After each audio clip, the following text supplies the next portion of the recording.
Salutations. Ben here. Yeah, you knew that. It's a flashback Friday. Yeah, let's go with that. I just got out of the shower and I thought, hey, let's make a video with my wet hair and everything. So, yeah. Anyways, and now you know the rest of the story. Well, you don't. You have to watch the end of the video to know the rest of the story. What do we talk about? We're talking about my J-Tercer JT220D. And the backstory on it. Because, you know, the backstory is old. Therefore, Flashback Friday. So, what I'm going to do is flip the camera around so we can take a closer look and talk about this guitar. Sure. Be right back. Okay, as we're back, as you can see, J-Tercer. Wow, I really need to clean my workbench. JT220D with a cool little inlay. I don't know. What's that? An Olympic torch? I don't know. It adds tone. I believe rosewood fretboard because they were still doing that at the time. Of course, this is going to be just a veneer in there. But it does have a bit of movement, so it is actually a piece of very thin wood. And of course, recently added decal, because why not? Yes, gold strap locks. Why? Because these strap locks came off of Epiphone 61 Les Paul custom reissue I owned, which had gold hardware. So I bought gold strap locks and then got rid of the guitar. So there we are. So I got this guitar in, I don't know, either 2011 or 2012. I think 2012 maybe. Well, maybe it was 2011. Was it before that? No, I don't think so. So what happened was a buddy of mine, Terry. No, not that Terry. He's not in the YouTube world. He owned this guitar along with several others that I now own, but that's beside the point. He had this guitar, and I always liked it. I always thought it played well. And so what happened was he ran into some financial issues.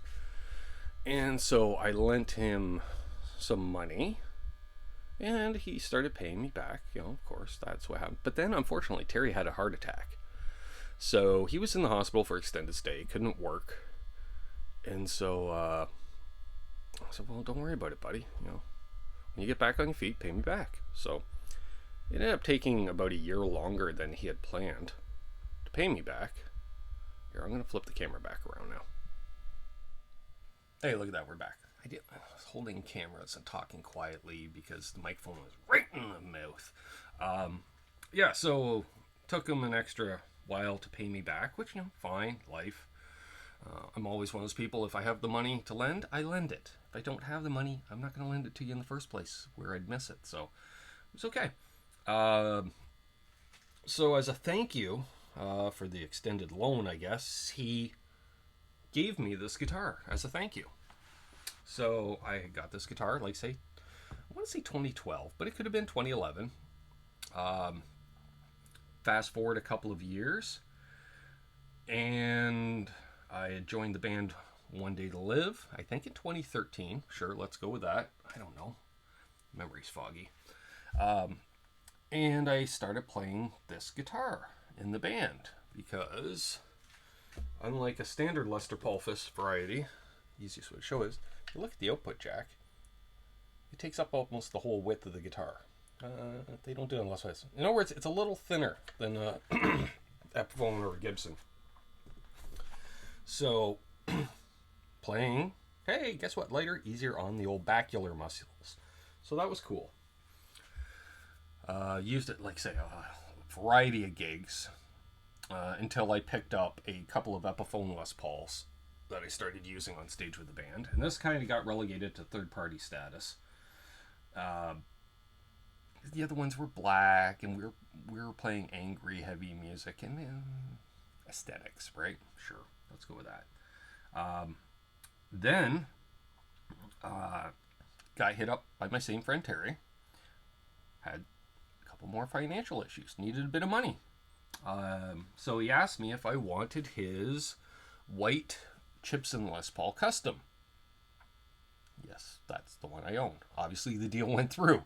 And the deal was I traded him this guitar because he still wanted something to play and a bit of cash. Yes, I knew it was a fake. I didn't care. I knew how it played. I've been playing it for years over at his house. No judging. Alright. So, he got this back. And I missed Jimmy J. Always really like the neck pickup. And very warm, very full. I don't know what's up with it. I do notice, it has, obviously been gigged a lot. Fortunately, the hardware has held up remarkably well. But, like, these screws completely rotted out. To the point where I don't even think you can't even remove that pickup ring now, because that screw head right there used to be a Phillips, and now it's kind of V-shaped because 2 of the 4 prongs are gone from me. Yeah, these ones are kind of rusty too. That's kind of rusty. A little bit of worming on the back, which I don't know if we can get it. Well, you can see it. Yeah. All that rash. There's a lot of rash up there. Started down here, and then as I wore the strap lower and lower, it ends up there. There's a real bunch right there. Other than that, sheet, it's stock. Never had to do a thing to it. Just restring it and go. And so, earlier this year, hey, somebody wanted to get out of playing altogether. You want to buy my gear? Sure. Here's the price. Sure. So I got Jimmy J back into the fold this year. So reunited, and it feels so good. Yeah. Bridge pickup's a hair thin. I might replace the bridge pickup with a pariah pickup, I'm thinking, for some reason. I don't know. I just like the idea. Comment down below if you'd like to see me put a pariah something or other.